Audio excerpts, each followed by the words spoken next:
Hi friends, പുതിയൊരു informative വീഡിയോയിലേക്ക് എല്ലാവർക്കും സ്വാഗതം. സാധാരണക്കാർക്കായിട്ട് സർക്കാരിന്റെ ഒരുപാട് സേവനങ്ങളും സ്കീമുകളും നിലവിലുണ്ട്. എന്നാൽ പലപ്പോഴും ഇത്തരത്തിലുള്ള സ്കീമുകൾ നമ്മൾ സാധാരണക്കാർക്ക് ഉപയോഗിക്കാൻ സാധിക്കാറില്ല. ഇതിനുള്ള പ്രധാന കാരണം പലപ്പോഴും ഇത്തരം സ്കീമുകളെ കുറിച്ച് അറിവില്ലാത്തതിനാൽ നല്ല പല സ്കീമുകളുടെയും പ്രയോജനം നമ്മൾക്ക് ലഭിക്കാറില്ല. ആയതിനാൽ തന്നെ ഞാൻ ഇന്ന് നിങ്ങളുമായി ഷെയർ ചെയ്യാൻ പോകുന്ന ഈ പ്രധാനപ്പെട്ട ഇൻഫർമേഷൻ നിങ്ങളുടെ സുഹൃത്തുക്കൾക്കും പ്രിയപ്പെട്ടവർക്കും ബന്ധുമിത്രാദികൾക്കെല്ലാം ഷെയർ ചെയ്യാൻ മറക്കരുത്.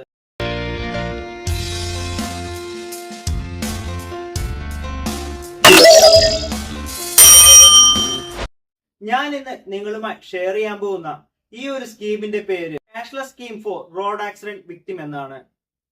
ഈ ഒരു സ്കീം പ്രകാരം 1.5 ലക്ഷം രൂപ വരെ ക്യാഷ്ലെസ് ആയിട്ട് അപകടത്തിൽപ്പെട്ട വ്യക്തികൾക്ക് ലഭിക്കുന്നതാണ്.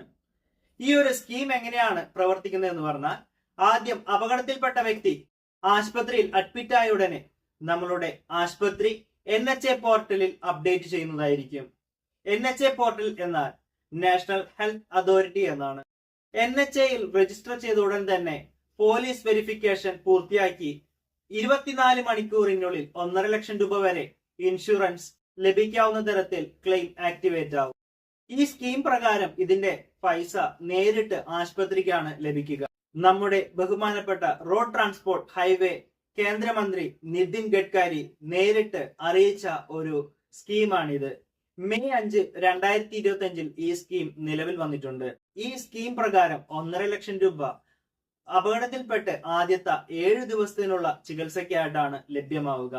റോഡ് ആക്സിഡന്റ് സംഭവിക്കുമ്പോൾ ചില സമയത്ത് ഈ ഇടിച്ച വാഹനത്തിന് ഇൻഷുറൻസ് ഉണ്ടാവില്ല, അല്ലെങ്കിൽ ചില സമയത്ത് ഈ ഇടിച്ച വാഹനം നിർത്താണ്ട് പോവാം, അല്ലെങ്കിൽ ഇപ്പോൾ വാഹനത്തിന് ഇൻഷുറൻസ് ഉണ്ട് എന്നിരുന്നാലും ഈ ഒരു ഇൻഷുറൻസ് ക്ലെയിം ചെയ്യാൻ പലപ്പോഴും വർഷങ്ങൾ എടുക്കേണ്ടി വരും. അപ്പോൾ ഇതുപോലുള്ള സാഹചര്യങ്ങളിലെല്ലാം ഈ ഒരു സ്കീം നമുക്ക് പ്രയോജനപ്പെടുത്താവുന്നതാണ്. ഈ വളരെ പ്രധാനപ്പെട്ട ഇൻഫർമേഷൻ നിങ്ങൾ നിങ്ങളുടെ സുഹൃത്തുക്കളും ബന്ധുമിത്രാദികളുമായിട്ടെല്ലാം ഷെയർ ചെയ്യാൻ മറക്കരുത്. അപ്പോൾ ഈ വീഡിയോ ഇഷ്ടപ്പെട്ടാൽ തീർച്ചയായിട്ടും ലൈക്ക് ചെയ്യാനും അതുപോലെ തന്നെ നിങ്ങളുടെ നിർദ്ദേശങ്ങളും അഭിപ്രായങ്ങളും കമന്റായി രേഖപ്പെടുത്താനും മറക്കരുത്. മറ്റൊരു യൂസ്ഫുൾ ഇൻഫർമേഷനുമായി നമുക്ക് വീണ്ടും കാണും വരെ എല്ലാവർക്കും ബൈ.